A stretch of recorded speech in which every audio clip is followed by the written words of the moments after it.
ሄርሜላ እንግዲህ ሄርሜላና ሩታ ናቸው እዛ ቦታ ላይ የተገኙት። ለምንድን ነበር ደውለሽ የጠራሽኝ? ይሄን ልታሳይ ነው እንደ ደውለሽ የጠራሽኝ እያለች እንግዲህ ፍቅርን ስትቆጣት ነበረ። ሄርሜላም ደግሞ ያልጠበቀችውን ነገር አይታለች። አመኘህ ነበር እኮ አብርሃም አይፈልግሽም ስባል እኮ አላመንኳቸውም ነበረ። አሁን ግን ለምን እንደዚህ ታረጋለህ? በቃ አብርሃም የሚናገረው ነገር ነበር የጠፋበት። እንኳንም ተዋረደ ማለት ነው። የሰው ውርደት እኔ አያስደስተኝም። ሙስሊም ነኝ አልሐምዱሊላ። ሰው በሰራው ልክ ሰው አይደለም የሚከፍለው አላህ ነው አይደለ? ግን ደግሞ እሱንም ፈጣሪው ነው ያዋረደው ማለት ነው። እና ሰዎች ጋር የዋህ ሲጫወት ምን ሲል በራሱ ወጥመድ መልሶ ራሱ ወደቀና እሱ ግን ሩታንና ፍቅርን ነበረ ወጥመድ ውስጥ መክተት የፈለገው፣ ግን ደግሞ በራሱ ስራ ራሱ ወጥመድ ውስጥ ገብቷል። ሰላም ውዶቼ እንዴት ናችሁ? እንዴት አመሻችሁልኝ? ሰላም ናችሁ ወይ? ከኔ ጋር ሁሉ ሰላም ነው። ሰላማችሁ ብዝት ይበልልኝ። አብርሃም እንግዲህ ቅሌቱን ተከናንቧል ማለት ነው ውዶቼ። እውነት ከዚህ በላይ ቅሌት የለም፣ ከዚህ በላይ ውርደት የለም።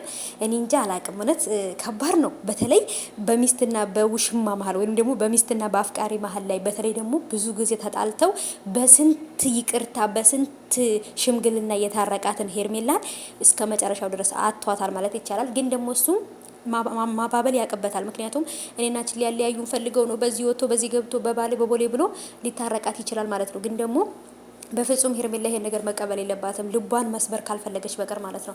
ብቻ ግን እኔ አብርሃም አለማፈሩ እኮ ነው ደግሞ የሚሰጠው ማስተባበያ። መቼ ነው እንደዚህ ያረግሽኝ? ምን አድርጌሽ ነው? ምን አድርገሽ ነው? ምን አጠጥተሽኝ ነው? ምናምን ጠርታኝ ነው። በቃ ስለ ሄርሜላና ስላለው ነገር ላውራህ ብላ ጠርታኝ ነው ምናምን ሊያስተባብል ነው። ገባችሁ አይደል? በጣም ማስተባበያው ራሱ የማይዋጥ በቃ አላደል በቃ ሲያዩት ያላማረ ሲበሉት ያቅራል የሚባለው ሳይቱ ያላማረ ነገር ሲበሉትም ያማልና፣ ስለዚህ አብርሃም ደግሞ የሰጠው ምክንያት ወይንም የተናገረው ንግግር በፍጹም አይዋጥም። ለምን?